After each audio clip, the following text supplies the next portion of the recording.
அண்மை செய்தியை பார்த்துக் கொண்டிருக்கிறோம். சென்னையில் விமானம் மீது மீண்டும் லேசர் ஒளி பாய்ச்சப்பட்டதால் பரபரப்பு ஏற்பட்டிருக்கிறது. இன்று அதிகாலை பூனேவிலிருந்து 178 பயணிகளுடன் வந்த ஏர் இந்தியா எக்ஸ்பிரஸ் விமானம் மீது லேசர் ஒளி அடிக்கப்பட்டதாக தகவல் வெளியாகியிருக்கிறது. இது தொடர்பான அண்மை செய்தியை பார்த்துக் கொண்டிருக்கிறோம்.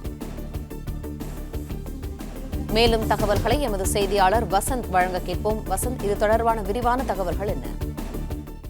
வணக்கம். சென்னை உள்நாட்டு விமான நிலையத்திற்கு பூனேயிலிருந்து ஏர் இந்தியா எக்ஸ்பிரஸ் பயணிகள் விமானம் 108 பயணிகளுடன் இன்று அதிகாலை 1:10 மணி அளவில் வந்து கொண்டிருந்தது.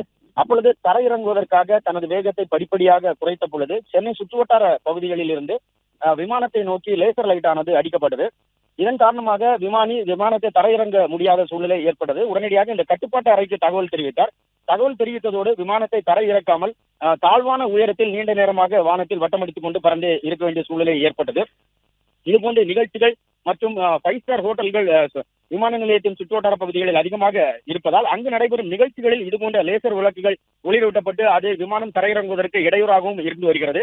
கடந்த ஒரு மாதத்தில் மட்டும் இது 3வது முறையாக இந்த லேசர் லைட் அடிக்கப்பட்டு விமானம் தரையிறங்குவதற்கு இடையூறு ஏற்படுத்தப்பட்டுள்ளது. காவல்துறையினர் விசாரணை மேற்கொண்ட பொழுதிலும் இது எங்கிருந்து இந்த லேசர் ஒளியானது வருகிறது, இதுபோன்ற இடையூறு எப்படி ஏற்படுத்தப்படுகிறது என்பது குறித்து இதுவரையில் எந்த விதமான விளக்கமும் அளிக்கப்படவில்லை. காவல்துறை சார்பாக மீண்டும் ஒருமுறை இதுபோன்ற லேசர் ஒளி விளக்கின் மூலமாக இந்த விமானம் தரையிறங்குவதில் இடையூறு ஏற்பட்டதோடு சுமார் 15 நிமிடத்திற்கு மேலாக தரையிறங்க முடியாமல் தாழ்வாகவும் உயர்வாகவும் மாற்றி வேகத்தை குறைத்தும் உயரத்தை குறைத்தும் மேலே எழுப்பியும் விமானி நீண்ட நேரமாக போராடி ஒரு வழியாக அந்த விமானத்தை பயணிகளுடன் பத்திரமாக தரையிறக்கியுள்ளார். இதுபோன்று லேசர் ஒளிகள் அடிக்கப்படுவதன் காரணமாக விமானம் தரையிறங்குவதில் இடையூறு ஏற்பட்டு வருகிறது. உரிய நடவடிக்கை எடுத்து இதுபோன்று ஒளிகளை விமானத்தின் மேல் அடிப்பவர்கள் மீது தக்க நடவடிக்கை எடுக்க வேண்டும் என பயணிகள் கோரிக்கை விடுத்து வருகின்றனர்.